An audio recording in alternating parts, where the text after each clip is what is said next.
नमस्कार साथियों, संडे के सुबह के 7 बज रहे हैं और जुड़ गए हैं आप सब अपने फेवरेट प्लेटफॉर्म वैदिक शिक्षा से समझने के लिए केस का किस्सा को। आज मैं जिस केस के बारे में बात करने वाला हूं वो इंडियन कॉन्ट्रैक्ट लॉ का सबसे चर्चित और महत्वपूर्ण मामला है।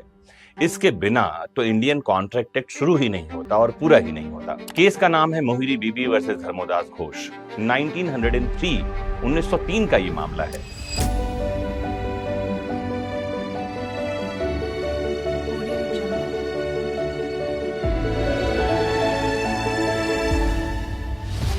उन्नीसवीं सदी के अंत का समय है, मतलब 1895 से 1903 के बीच का जो समय है, ये 19वीं सदी जा रही है और 20वीं सदी आ रही है। उस समय भारत में अंग्रेजों का शासन था और कानूनी मामलों की सबसे बड़ी अदालत लंदन में बैठी थी, जिसे हम प्रिवी काउंसिल के नाम से जानते हैं। कहानी के एक किरदार है धर्मोदास घोष, जो एक अमीर घर का लड़का है, अभी नाबालिग है, माइनर है। एक है ब्रह्मोदत्त, ये एक साहूकार हैं, मनी लेंडर जिन्हें कहते हैं, जिनका काम है पैसे उधार पर देना। और एक है मोहिरी बीबी। मोहिरी बीबी जो है ये ब्रह्मदत्त की विधवा है, मतलब पति की मौत के बाद इन्होंने ही मामले को आगे बढ़ाया था। हुआ क्या था, कोलकाता का रहने वाला धर्मोदास घोष अभी बालिग नहीं हुआ था, लेकिन उसे पैसों की जरूरत थी। वो ब्रह्मोदत्त नाम के साहूकार के पास जाता है और अपनी संपत्ति गिरवी रख देता है। ब्रह्मोदत्त का वकील जो एक अटॉर्नी है, उसको पता है कि धर्मोदास माइनर है, फिर भी उसने कागजी कार्यवाही कर दी और धर्मोदास को 20,000 रुपए कर्ज दे दिया, जिसमें से कुछ पैसे उसे तुरंत दे दिए गए। बाद में धर्मोदास की मां ने कोर्ट में केस कर दिया, कहा कि मेरा बेटा तो बच्चा है, उसके द्वारा किया गया कोई भी एग्रीमेंट बेकार है। इसी बीच ब्रह्मोदत्त की मौत हो जाती है और उसकी पत्नी मोहिरी बीबी इस कानूनी लड़ाई में आगे आती है और उसको जारी रखती है। क्या मुख्य प्रश्न थे जो कोर्ट के सामने उठाए गए? कोर्ट के सामने मुख्य रूप से 2 बड़े सवाल उठाए गए। पहला, क्या माइनर द्वारा किया गया कोई कॉन्ट्रैक्ट या एग्रीमेंट कानून की नजर में मान्य है?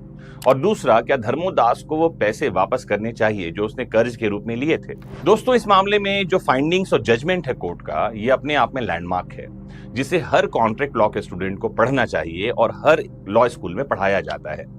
प्रिवी काउंसिल ने लॉर्ड नॉर्थ की अध्यक्षता में एक ऐसा फैसला सुनाया जिसने कॉन्ट्रैक्ट लॉ की नींव हिला दी, या कहें कॉन्ट्रैक्ट लॉ की नींव नई बना दी। कहा कि सेक्शन 11 इंडियन कॉन्ट्रैक्ट एक्ट के अनुसार नाबालिग अनुबंध करने यानी कॉन्ट्रैक्ट करने में सक्षम ही नहीं है, इसीलिए नाबालिग के साथ किया गया कोई कॉन्ट्रैक्ट या कोई एग्रीमेंट वॉइड एब इनिशियो होता है। वॉइड एब इनिशियो का मतलब है जो शुरू से कानून की नजरों में था ही नहीं, मतलब जैसे कभी हुआ ही नहीं। जैसे ही कोर्ट ने कहा कि ये कॉन्ट्रैक्ट कानून की नजर में शून्य है, जैसे हुआ ही नहीं हो, तो मोहिरी बीबी ने तर्क दिया। उसकी ओर से तर्क ये दिया गया कि अगर कॉन्ट्रैक्ट या एग्रीमेंट रद्द हो रहा है तो धर्मोदास को पैसे लौटा देने चाहिए। कोर्ट ने कहा कि ऐसा नहीं होगा, क्योंकि साहूकार के वकील को ये बात पहले से पता थी और साहूकार को भी ये बात पता थी कि लड़का नाबालिग है, इसीलिए उन्हें कोई कानूनी सहानुभूति नहीं मिलेगी।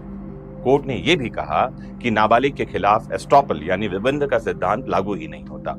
अगर कोई बच्चा झूठ बोलकर खुद को बड़ा बताता है और उससे कोई कॉन्ट्रैक्ट कर लिया जाता है तो भी बच्चे को जिम्मेदार नहीं ठहराया जा सकता। दोस्तों, इस जजमेंट ने साफ कर दिया कि माइनर को कानून का विशेष संरक्षण प्राप्त है।